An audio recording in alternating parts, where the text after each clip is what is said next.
Ce soir, vous êtes venu sur Lyon pour participer à une conférence sur la fabrique de l'opinion. Oui, c'était une conférence débat en fait, quoi. On a surtout beaucoup débattu sur ce qui se passe aujourd'hui avec la concentration de la presse aux mains de quelques milliardaires et au fait que justement ça manipule l'opinion et que ça ne nous permet pas comme ils possèdent l'ensemble quasiment, comme ils possèdent la plupart des titres de presse et de médias, ça ne facilite pas le pluralisme dans cette société, ni l'information des citoyens qui en ont besoin pour agir en conscience. Voilà. Oui, la question c'est que par exemple, là je vois un avion de guerre derrière, il y a par exemple Le Figaro qui appartient à Dassault Aviation. Oui, il y a Le Figaro qui appartient à Dassault Aviation, mais il y a Canal+ qui appartient à Bolloré. En fait, Bernard Arnault possède Le Parisien, Les Échos, Challenge, et lui, son truc, c'est le luxe. En fait, tous ces milliardaires qui aujourd'hui possèdent des grands empires médiatiques, ce n'est pas leur premier chantier. Souci. Ils peuvent s'acheter des médias parce qu'ils ont d'autres industries beaucoup plus lucratives à leur actif, en fait, et c'est ce qui leur permet d'acheter des médias et de fabriquer l'opinion, en l'occurrence. Voilà. Donc, Il y a une autre question, hein. Moi j'ai été confronté au sein d'un autre média qui s'appelait Véridique à la censure des algorithmes. Est-ce que vous, la censure des plateformes de réseaux sociaux, par exemple, c'est quelque chose auquel vous intéressez à l'humanité ? on est obligé, en fait, si on veut avoir de la visibilité, on est obligé de s'y intéresser. Après, c'est quelque chose d'extrêmement mouvant. Nous, on ne sait pas pourquoi. On sait que à un moment donné, on va avoir un papier qui va être boosté par Google ou par Disclose, voilà, hop, et puis ce papier, il va faire monter du coup l'ensemble de nos productions pendant une semaine, et puis après, pendant un mois, sans qu'on sache pourquoi. C'est le côté très, très aléatoire en fait de tout ça. On est complètement invisibilisé en fait. Donc voilà. Donc oui, on a des équipes qui travaillent dessus et je pense notamment à Frédéric Gargot, qui s'occupe de ça au journal, qui travaille de façon très sérieuse sur les algorithmes. On peut pas aujourd'hui faire ça, mais le problème c'est que ils vont beaucoup plus vite que nous. Voilà. Nous, le média dont je vous parle, on s'était rendu compte, ils avaient beaucoup suivi les manifestations des Gilets jaunes, et ensuite ils avaient constaté un effondrement de leurs algorithmes, de leur visibilité, de leurs followers sur les réseaux sociaux. Alors en fait, il faut savoir aussi que Meta, donc, qui possède Facebook, Instagram, WhatsApp, tout ça, etc., ont changé à peu près à cette période-là leurs algorithmes aussi.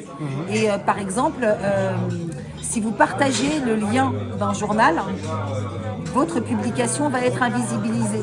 En fait, quand vous partagez un truc, il faut que vous fassiez une publication propre, voilà.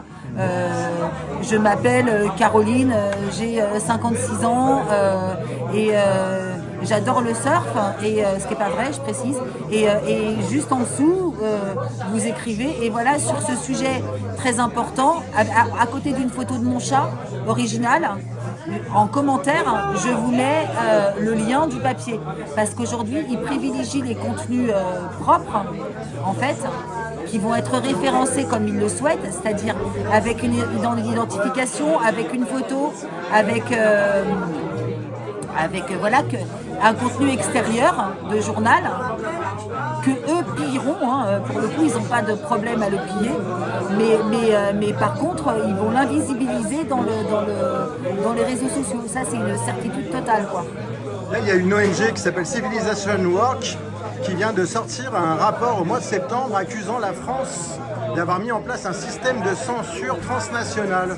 Est-ce que vous en avez entendu parler ? Alors oui, j'en ai entendu parler, mais je ne suis pas hyper forte sur ces trucs-là. Alors c'est pas qu'elle l'a mis en place, c'est qu'elle a fait une proposition à la Commission c'est dans le cadre européenne, d'avoir mis en place le DSA à l'époque de la PFUE, voilà. en fait.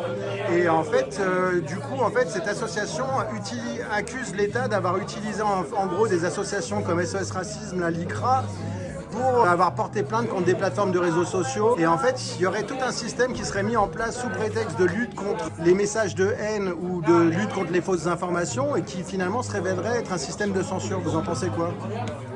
J'en pense qu'on le vit au jour le jour, non, en fait.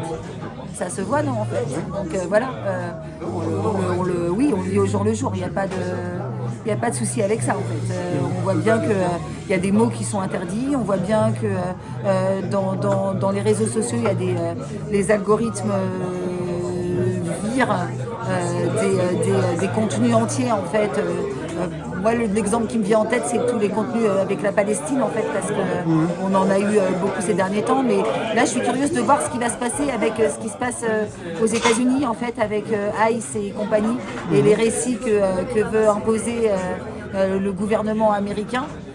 Et qui vont contre ce qu'on nous donne. Est-ce que ces publications, elles vont pouvoir, qui vont contre le gouvernement américain, elles vont pouvoir continuer à exister longtemps? Je sais pas. Oui, la fake news, elle n'est pas toujours du côté qu'on pense en fait. Non, la fake news, disons que quand on regarde Zuckerberg, quand on regarde Elon Musk qui possède X, Zuckerberg qui possède Meta, on n'est pas non plus devant des grands démocrates. Hein. Ils étaient tous sur la photo de famille de Trump au moment de sa prise de pouvoir là, il y a quelques mois, avec Bolloré et Bernard Arnault d'ailleurs. Tu vois, c'est la même team. C'est la même team. Sauf qu'Elon Musk, malgré tout, défend la liberté d'expression et que malgré tout, il y a beaucoup d'ennuis. Moi, j'ai étudié un petit peu les campagnes de dénigrement qu'il a suivies ou les oppositions qu'il a reçues quand il a été boycotté par les annonceurs, quand il s'est mis à refuser en fait la censure de campagnes de modération.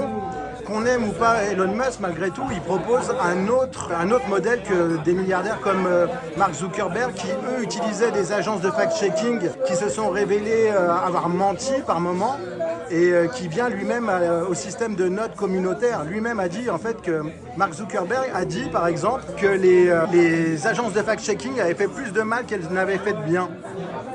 Alors moi perso, j'irai jamais pleurer sur le compte d'Elon Musk et j'irai jamais pleurer sur le compte d'un connard qui fait un salut nazi en public comme en privé d'ailleurs. Voilà, je ne ferai jamais, je n'irai jamais plaindre ce genre de milliardaire. Non, mais sans plaindre et sans faire quoi que ce soit. Qui fait une intelligence artificielle qui permet de déshabiller les jeunes filles.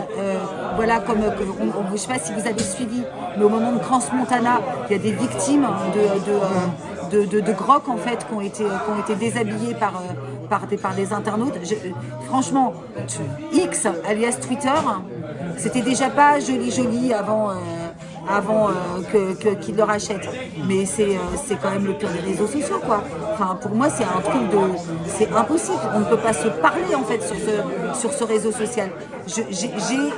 Franchement, Elon Musk, c'est un type qui a grandi en Afrique du Sud, à l'époque de l'apartheid, qui a tous les codes de l'apartheid, qui est un connard de raciste, qui est sans doute pire que Trump.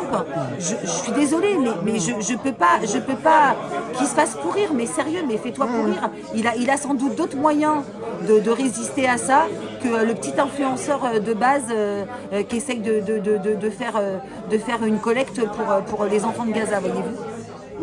Merci.